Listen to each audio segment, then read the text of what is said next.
Iran ने मांगी है माफी। लेकिन आगे बढ़ने से पहले पूरी बात सुन के जाइएगा। पहली बात तो ये कि ईरान के राष्ट्रपति पेज़ेश्कियान सामने आए हैं। ये रही वीडियो। सामने आकर उन्होंने माफी मांगी है। ईरान के राष्ट्रपति ने सीधी बात कही है, कहा कि हम पड़ोसी देशों से माफी मांगते हैं कि हमने उनके इलाकों पर हमला किया और हम ऐसा नहीं चाहते थे, और अब हमने फैसला किया है कि हम अपने साथी पड़ोसी देशों पर हमला नहीं करेंगे तब तक जब तक उनकी जमीन का इस्तेमाल हम पर हमला करने के लिए नहीं किया जाता। अब आप कहेंगे भाई बात तो घूम फिर वहीं आ गई। हाँ, ये ईरान है भाई साहब, कब घुमा कर पटकी मार दे पता ही ना चले। बात तो वही हो गई। पेज़ेश्कियान ने कहा कि अगर आपकी जमीन का इस्तेमाल किया जाएगा तो तब देखा जाएगा, लेकिन अगर आपकी जमीन का इस्तेमाल हमारे खिलाफ नहीं हो रहा है तो हम हमला नहीं करेंगे। तो भाई इस्तेमाल अमेरिका अरब देशों को तो करता ही है, तो इस माफी का क्या मतलब है वो नहीं पता।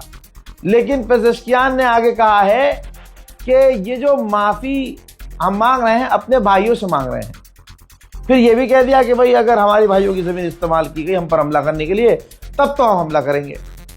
तो हमारी नजर में इस माफी का कोई फायदा नहीं है। उधर पेज़ेश्कियान ने कहा है कि अमेरिका जो हमारे सरेंडर का ख्वाब देख रहा है कि हम झुक जाएंगे, तो ये ख्वाब लेकर वो कब्र में चला जाए। ये बहुत बड़ी बात है। राष्ट्रपति ने कहा है ईरान के कि अमेरिका जो सरेंडर करने का ख्वाब देख रहा है हमारे, वो ख्वाब कब्र में लेके जाए। ईरान की माफी का रिजल्ट, दुबई एयरपोर्ट पर ईरान का ड्रोन हिट हुआ, नुकसान हुआ।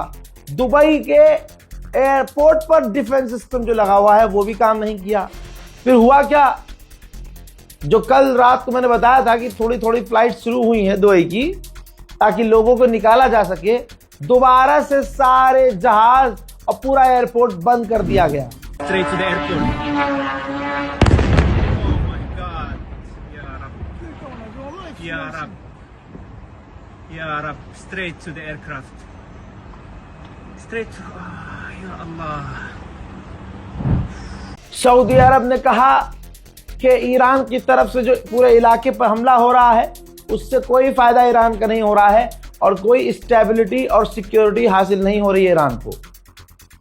तो हमें यकीन है कि ईरान की गवर्नमेंट और ईरान के लोग अपनी समझदारी का इस्तेमाल करेंगे, अकल का इस्तेमाल करेंगे और हमले बंद करेंगे। बेचारा अमेरिका और इजराइल बहुत समझदारी से हमला कर रहे हैं कि ज़मीन पर बड़े 3D पेंट को तो नहीं उड़ा रहे हम। इस बार बहुत चेक करके ईरान के सुखोई कार्गो जहाज और दूसरे कार्गो जहाज़ों को अमेरिका और इजराइल ने मिलकर उड़ाया है। IRGC कमांडर ने कहा कि स्ट्रेट ऑफ होर्मुज में जो भी जहाज इजराइल और अमेरिका से लिंक्ड होगा हम उसको निशाना बनाएंगे और बनाते रहेंगे।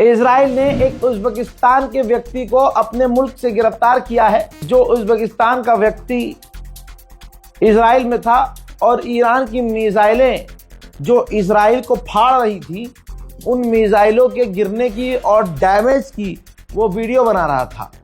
तो उज़्बेकिस्तान के उस व्यक्ति को इजराइल ने गिरफ्तार कर लिया। मेरे दोस्तों, आपको बता दूं कि अमेरिका ने 3 दिन पहले कहा था कि ईरान के डिफेंस खराब हो चुके हैं। लीजिए आपके सामने तस्वीर है। ईरान ने एक और अमेरिका के MQ-9 रीपर एडवांस खतरनाक ड्रोन को अपनी मिसाइल से मार गिराया है। उधर IRGC ने एक बार फिर से स्ट्रेट ऑफ होर्मुज में एक टैंकर पर हमला किया है। बहुत जल्द लौट रहा हूं बड़ी जानकारियों के साथ, तब तक आप इस रिपोर्ट को शेयर कीजिए। जय हिंद।